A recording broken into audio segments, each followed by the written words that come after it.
In 2017, my parents wrecked their Harley, like killed them, threw them 50 feet. They were both messed up. They were in Atlanta for 6 weeks in the ICU. So I spent all that time up there with them.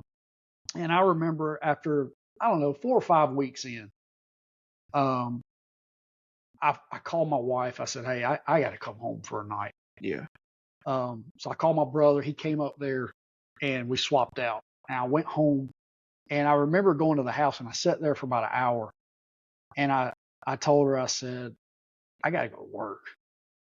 And she said, really? I said, yes. And it was like 5, 6 o'clock in the evening, but I didn't care.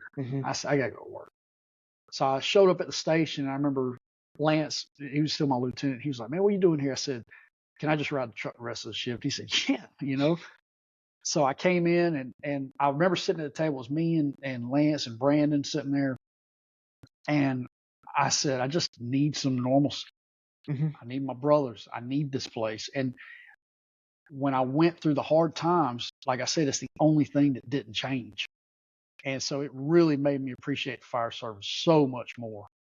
Having that place I could go to is therapeutic, man. Yeah, It really definitely is.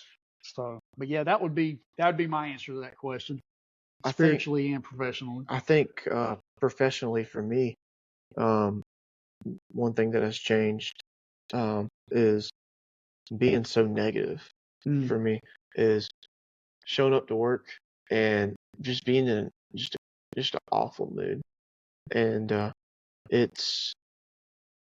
know it's realized because now, like, seeing that in other individuals and stuff like that, my actions started people's actions also.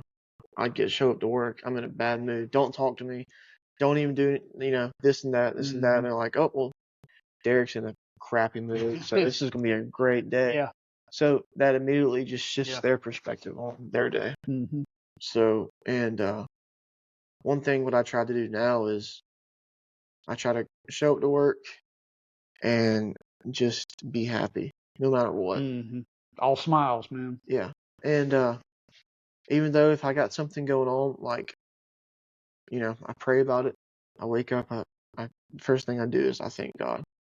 And I thank him. I thank him for waking up, staying healthy.